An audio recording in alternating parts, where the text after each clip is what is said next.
अरे का हो सर, तू तो फोटो ये के आज मार के पटवा दलो हो।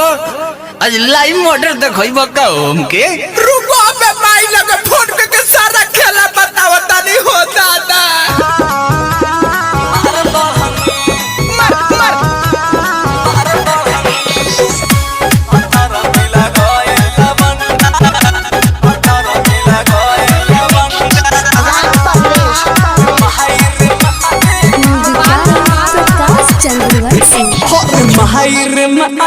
कितना बताई रहेला हरदम ठंडा भतार मिला गइला बंदा भतार मिला गइला बंदा करसनी मन रहे रे मैया हो बनारस के पंडा भतार मिला गइला बंदा भतार मिला गइला बंदा।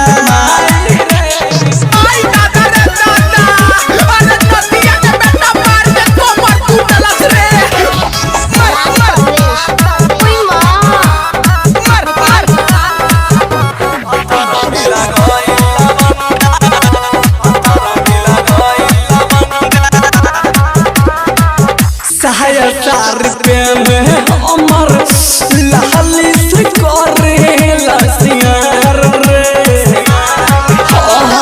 सोरा हो सिंगार कोके घूमे माई मोर भतार रे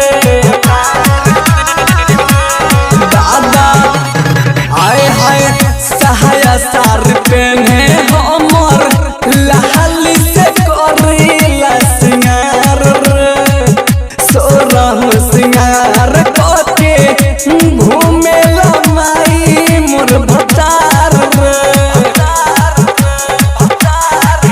हर चढ़ गला चौके मारला ठुमका बन के उहु मुछा मुंडा भतार मिला गइला बंदा भतार मिला गइला बंदा। हर माई रे माई केतना बताई रहेला हरदम ठंडा भतार मिला गइला बंदा भतार मिला गइला बंदा।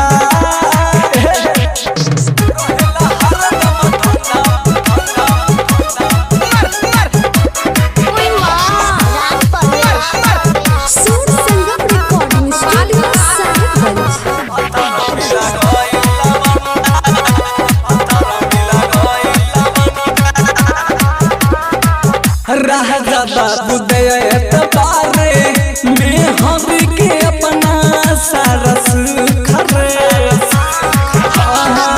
नीरव प्रकाश रवि लहके नहीं न का जवानी के भूख रे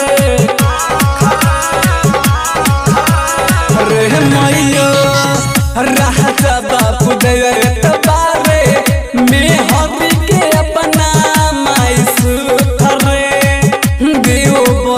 चंचल पंकज लागे नर माइन का भूख रे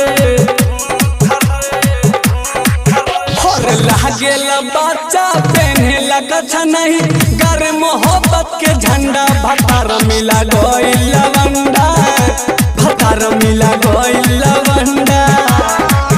हर एक रसनी मन राजा बाबू देखे में लागल गुंडा भतार मिला गइला बंदा भतार मिला गइला बंदा।